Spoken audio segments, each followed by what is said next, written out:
সেই দিনটা ছিল অন্য দিনের মতোই, ঠান্ডা, কাঁপানো আর বিপজ্জনক।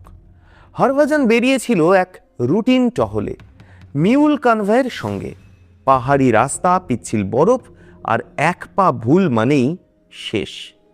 কিন্তু সেই দিনটা যেন একটু বেশি নির্মম ছিল। হঠাৎই কোনো এক ভুল পা, একটা স্লিপ, আর তারপর শুধুই শূন্যে পড়ে যাওয়া। কেউ কিছু বুঝে ওঠার আগেই সে অদৃশ্য হয়ে গেল সেই বরফের পাহাড়ের মধ্যে।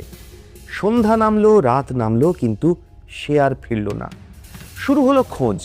একদিন, দুদিন, 3 দিন, প্রতিটা দিন যেন আরও একটু করে আশা কেড়ে নিচ্ছিল।